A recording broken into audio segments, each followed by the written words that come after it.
You buy something you've wanted for months. Nothing extravagant, nothing reckless. You checked your bank account. You can afford it. You planned for it.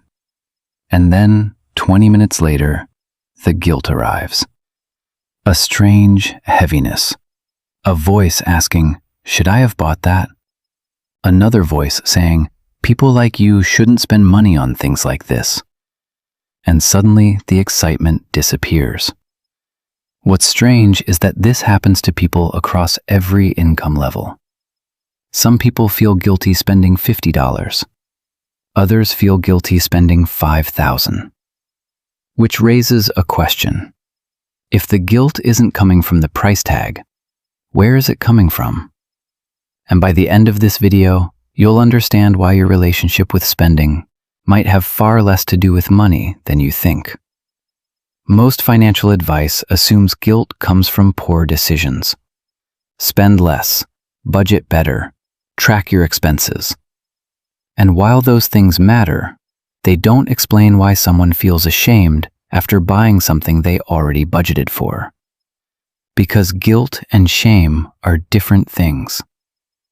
Guilt says, "I did something wrong."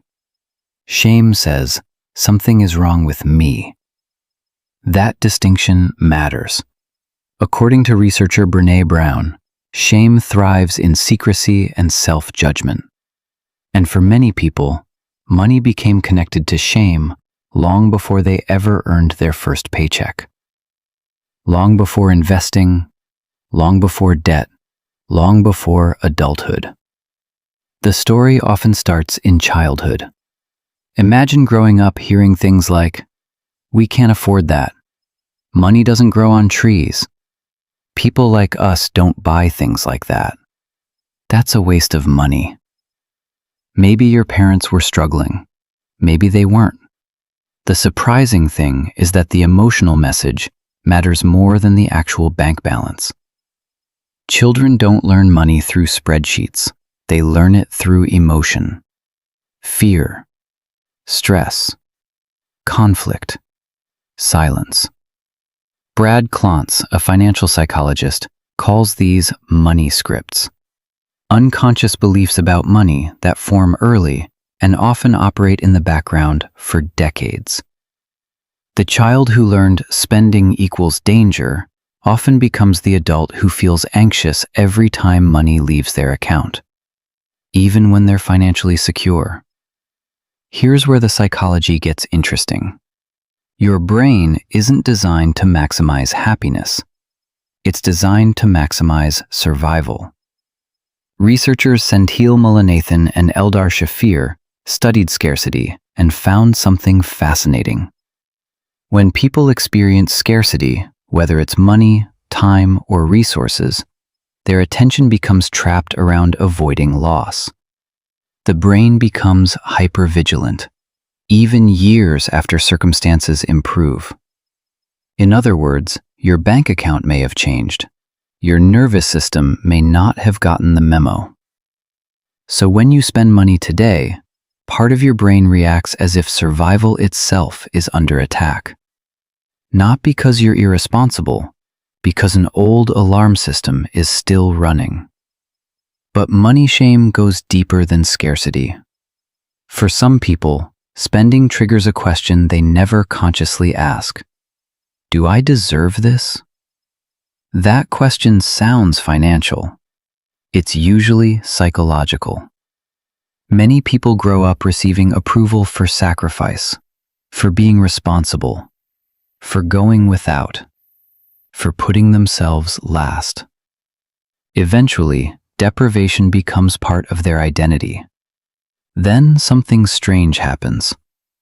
Buying something enjoyable creates emotional conflict, because enjoyment feels undeserved. The philosopher Friedrich Nietzsche observed that suffering often becomes tied to morality. People start believing struggle itself makes them good. And while he wasn't talking about personal finance, the pattern shows up everywhere. Some people feel more comfortable struggling than thriving, because struggle feels familiar. This is why money shame isn't an income problem. Some of the wealthiest people in the world still feel anxious about spending. Not because they're poor, because emotional patterns don't automatically disappear when numbers get bigger. You don't solve a shame problem with a larger paycheck. You solve it by recognizing the story underneath it.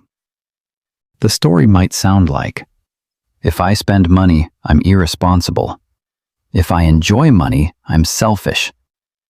If I have more than others, I should feel guilty. Those stories often operate so quietly that they feel like facts. But they're not facts. They're interpretations. And interpretations can change.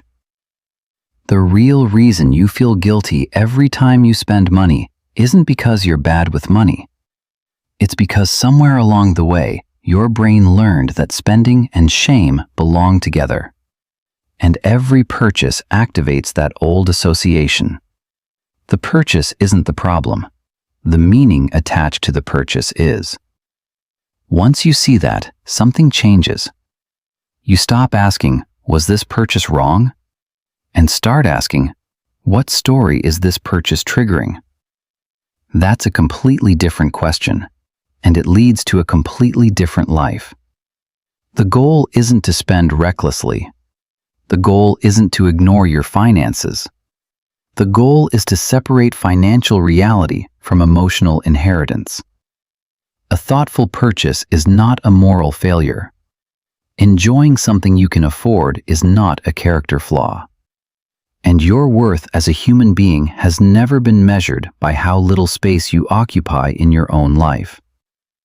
The next time guilt shows up after a purchase, pause before judging yourself.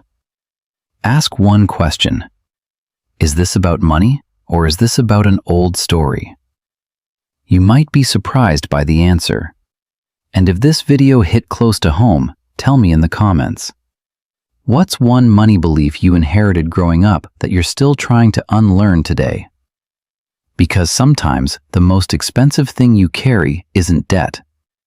It's a story that stopped being true years ago.